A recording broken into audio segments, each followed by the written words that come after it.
नमस्कार। आप सभी को, देशवासियों को भैया दूज की हार्दिक बधाई और शुभकामनाएं। आज हमारे देश में जो मुद्दा प्रबल रूप से चल रहा है, महिलाओं के सम्मान की बात। एक तरफ हमारे देश में बिहार राज्य है, उसमें चुनाव की तैयारियां बड़े जोरों शोरों पर हैं और डेट भी निश्चित हो गई है। हमारे देश के यशस्वी मुख्यमंत्री प्रधानमंत्री नरेंद्र मोदी जी ने बिहार की महिलाओं को 10,000 रुपए देने की सौगात पेश की है और माननीय मोदी जी से बिहार सहित सभी उत्तर प्रदेश, हरियाणा, पंजाब, गुजरात आदि पूरे देश के राज्यों की महिलाएं माननीय मोदी जी से पूछना चाहती हैं कि अन्य प्रदेशों की महिलाओं का कोई स्वाभिमान नहीं है। माननीय प्रधानमंत्री जी, आप सबके प्रधानमंत्री हैं, आपने सिर्फ बिहार में 10,000 रुपए महिलाओं को जो रुपए देने का काम किया है, वो अन्य प्रदेशों के उत्तर प्रदेश जैसे हमारे महिलाओं को क्यों सौगात नहीं दिया आपने से? हमारे किसान दीपावली में आस लगाए हुए बैठे थे कि देश के मुख्य प्रधानमंत्री और मुख्यमंत्री योगी आदित्यनाथ जी गन्ना किसानों के लिए और हमारे किसानों मजदूरों के लिए कोई बड़ी घोषणा करेंगे, लेकिन सब देखते ही रह गए। दीपावली निपट गई। आज किसान भुखमरी की कगार पे हैं, आत्महत्या करने पे मजबूर हैं। इसके जिम्मेदार कौन है? देश में बढ़ती बेरोजगारी, ठेकेदारी प्रथा बढ़ती, इसके जिम्मेदार कौन है? सब मौन बैठे हुए हैं। माननीय प्रधानमंत्री से आग्रह करना चाहता हूं कि माननीय प्रधानमंत्री जी, आप जब से देश में प्रधानमंत्री बने हैं तब से देश में ठेकेदारी प्रथा चरम पे बढ़ गई है। आपने सिर्फ देश में ठेकेदारी प्रथा बढ़ाने का काम किया है। मजदूरों, मनरेगा जैसी योजना जो पूरे देश में कार्यरत थी, उसमें मजदूरों को रोजगार नहीं मिल पाता है। आज वो पूरी सरकारी सिस्टम को भेंट चढ़ गई है। हमारे माननीय राष्ट्रीय मनरेगा मजदूर मिस्त्री महासंघ के ऋषि संतोष कुमार शर्मा जी की मांग थी कि आप देश में 40 करोड़ मजदूर मिस्त्रियों की पोस्टिंग कर दीजिए, तभी देश से भ्रष्टाचार और ठेकेदारी प्रथा खत्म हो जाएगी। हम आपको सच्चा देशभक्त मानते हैं, लेकिन मजदूरों किसानों के नाम पर आपको सच्चा देशभक्त नहीं मानते हैं। आप राष्ट्र के लिए देशभक्त हो सकते हैं, लेकिन हमारे किसानों के लिए किसान भक्त और मजदूर भक्त आप नहीं है। अगर आप मजदूर भक्त हैं तो मजदूरों के सभी विभागों में, देश के 147 विभागों में आप उनकी पोस्टिंग करें और उनको उनका हक दिलाएं। हमारे गन्ना किसानों के लिए आपने कोई तक अब तक पुख्ता इंतजाम नहीं किए। हमारे गन्ना किसान औने पौने दामों पर अपना गन्ना बेचने का काम करते हैं और जब उनकी फसल आती है, छोटी सी फसल लगाते हैं, डेली उसकी सेवा करते हैं और जब काटने का मौका आता है तो उनको औने पौने दाम मिलते हैं। इससे हताश होकर वो लोग आत्महत्या करने पर मजबूर हो जाते हैं। आज देश को आजाद हुए लगभग 77 वर्ष हो चुका है, लेकिन देश के मजदूर किसान गरीब आजाद नहीं है। आजाद है विशेष एक वर्ग जो आर्थिक रूप से सशक्त है। देश में एक तरफ देश का व्यापारी जो बड़े बड़े लोग हैं वो बड़े होते जा रहे हैं और हमारे किसान मजदूर गरीब वो जमीन में धंसते चले जा रहे हैं। आपका उद्देश्य था, आप पंडित दीनदयाल उपाध्याय जी के आदर्शों को मानने वाले माननीय प्रधानमंत्री जी हैं। आपका उद्देश्य था कि जो अंतिम पायदान पे खड़ा हुआ है उसको आप न्याय दिलाने का काम करेंगे और उसको आप लाभकारी योजना का पहुंचाने का काम करेंगे, उसको सख्त करेंगे। आज देश में ऐसा नहीं हो पा रहा है। अंतिम पायदान पे बैठा हुआ आदमी, उसको सिर्फ देश के नाम पे आपकी योजना शायद उसको जो है किसान सम्मान मिल जाती होगी और वो भी नहीं मिल पाती है। इतनी बाउंडेशन, इतनी शर्तें आपने इसमें लगा दी हैं।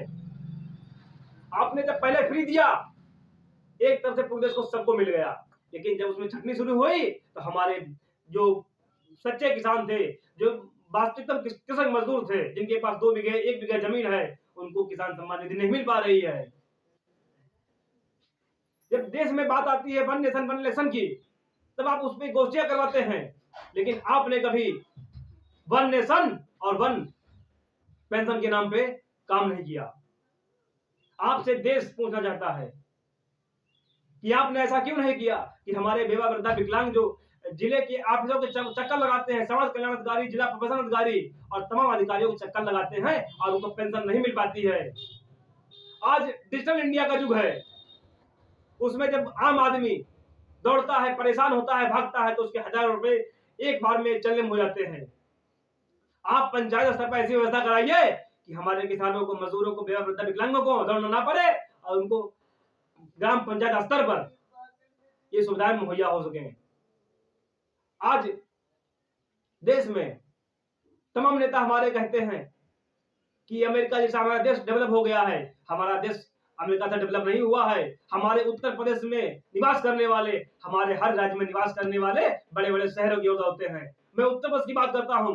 उत्तर प्रदेश में हर 3 व्यक्ति में एक आदमी प्रदेश में काम करता है। 3 आदमी, चाहे लड़की हो, माँ हो, पति हो, 3 व्यक्ति में एक आदमी प्रवासी मजदूर है।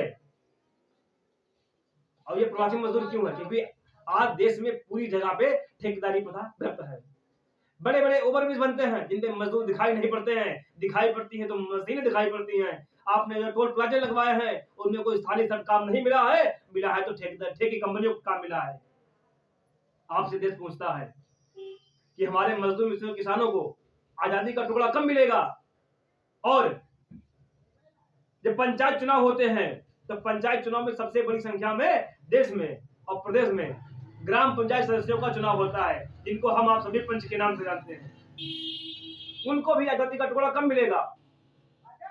जब से पंचायती व्यवस्था शुरू हुई है, जब से चुनाव होते आ रहे हैं, तब से ग्राम पंचायत सदस्यों का चुनाव तो हो जाता है, लेकिन उनको अधिकार कोई नहीं दिया गया है। अधिकार को क्यों नहीं दिया गया है? वो अपने वार्ड का विकास करना चाहते हैं। सिर्फ चुनाव तो लड़ लेते वो लोग हैं, लेकिन चुनाव लड़ने के बाद में उनको कोई हस्तक्षेप करने का अधिकार नहीं है कि जिस वार्ड से वो चुनाव जीत के गए हैं वो अपने वार्ड में विकास कर सके, उनकी निधि हो, उनका वेतन हो, उनका भत्ता हो।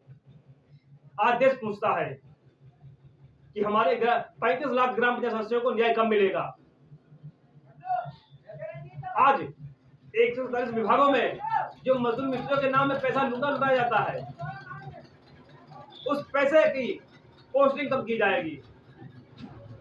जैसे यदि आप माननीय प्रधानमंत्री जी, आपके पास कोई अच्छा सलाहकार ना हो तो मैं आपसे आग्रह करता हूं, हमारे मनरेगा मजदूर महासंघ के राष्ट्रीय सचिव को सलाहकार के रूप में नियुक्त कीजिए और अपने विचारों को, अपने आदर्शों को और अपने जो अटल बिहारी वाजपेयी जी और पंडित दीनदयाल उपाध्याय के आदर्श हैं उनको साकार करने का काम कीजिए।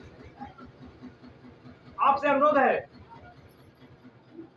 आपकी सरकार में हमारे मजदूर मिस्त्री, हमारे किसान आज तरस रहा है। आज जब बात आती है युवा बेरोजगारों की, हमारे एक मंत्री, रेल मंत्री जी ने कहा कि रेल विभाग में जो वैकेंसी आई है उसमें 2 करोड़ लोगों ने फॉर्म भरा है। ये कितनी शर्म की बात है कि इतनी बेरोजगारी है और हमारे देश में सिर्फ 40-50 वैकेंसियों के लिए 2 करोड़ फॉर्म भरे गए हैं। आपको सोचना चाहिए, तो मंथन करना चाहिए, आपको आज मंथन करना चाहिए और कहीं विदेश की यात्रा लगानी हो तो उससे पहले सोच लीजिए कि आज मुझे देश के युवाओं की, देश के किसानों की, देश के मजदूरों की, देश के गरीबों के बारे में चर्चा करनी है और उनके बारे में ऐसे ऐसे इंतजाम करने हैं जिससे वो आर्थिक रूप से सशक्त हो सके, उनके स्तंभ मजबूत हो सके, तभी तो वो लोग आजादी का टुकड़ा पा सकेंगे। देश में सिर्फ आजादी मिलने से कुछ नहीं होगा।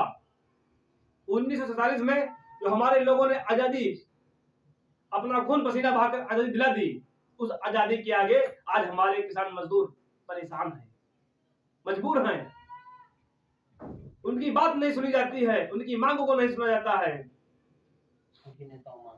उनके मजदूर मिस्त्रियों, गरीबों के नेताओं को और किसानों के नेताओं को मान सम्मान नहीं दिया जाता है। आप माननीय प्रधानमंत्री जी, माननीय मुख्यमंत्री जी, आपसे अनुरोध है कि आप जब भी किसी जिले के भ्रमण में जाएं, जब प्रेस के भ्रमण में जाएं, तो वहां के किसानों के नेताओं को और मजदूर मिस्त्रियों के नेताओं को और गरीबों के नेताओं को वहां पर बुलाकर उनके सुझाव लें, तभी तो देश का विकास हो सकेगा। जब आपके पास सुझाव देने वाले लोग सही नहीं बैठे हैं तो उनकी पीड़ा कैसे पहुंच पाएगी? और हमारे मजदूर मिस्त्री प्रवास करने पर मजबूर हैं। कल मैं आज तक देख रहा था तो वहां पे दिल्ली में स्टेशन पे इतनी भारी संख्या में लोग मौजूद थे कि आदमी पता नहीं कैसे कैसे बैठ के गया। और जब पेट वगैरह या कोई एग्जाम होता है तो हमारे बेरोजगार साथी रेलगाड़ी में बैठने के लिए जगह नहीं होती है। माननीय मोदी जी, माननीय योगी जी, आपसे आग्रह करना चाहता हूं कि पूरे प्रदेश की ट्रेनों को संख्या दोगुनी कीजिए। तेजास जैसे ट्रेनें और वंदे भारत जैसे ट्रेनें चलाने कुछ नहीं होगा। ट्रेनों की संख्या बढ़नी चाहिए। और आपसे हम ये भी मांग करते हैं कि जब देश में बिजली विभाग में कनेक्शन की संख्या कम थी, तब उनके कर्मचारियों की संख्या ज्यादा थी। और आज जब कनेक्शन संख्या ज्यादा हो गई, समस्या की संख्या ज्यादा हो गई है, तो हमारे संविदा कर्मियों को और बिजली विभाग के कर्मचारियों को निकाला जाता है। ये बिल्कुल निंदनीय है। इस देश की आजादी का हनन है। हम आपसे आग्रह करते हैं कि हमारे किसानों को, हमारे संविदा कर्मियों को, उनको आजादी का टुकड़ा कम मिलेगा। 10-12 हजार में कोई घर नहीं चला पाएगा। आपसे अनुरोध है, आप किसानों और मजदूरों मजलूमों के लिए जो योजनाएं बनाएं। अगर आपके पास सलाहकार बढ़िया नहीं है, तो हमारे माननीय राष्ट्रीय अध्यक्ष ऋषि संतोष कुमार शर्मा जी को आमंत्रित करिए और उनसे सुझाव लीजिए, फिर देश का संचालन कीजिए। देखिए कि देश में क्या होता है और देश में कैसे खुशहाली आती है, कैसे मजदूर किसान खुशहाल होता है। इसी के साथ मैं अपनी वाणी को विराम देता हूं और एक बार पुनः मैं फिर आग्रह करता हूं माननीय प्रधानमंत्री से, माननीय योगी से, कि एक बार इस वीडियो को देखकर विचार जरूर करें और विचार करें और सुझाव एक बार जरूर पढ़ें। इसी के साथ देशवासियों को प्रणाम, नमस्कार, धन्यवाद।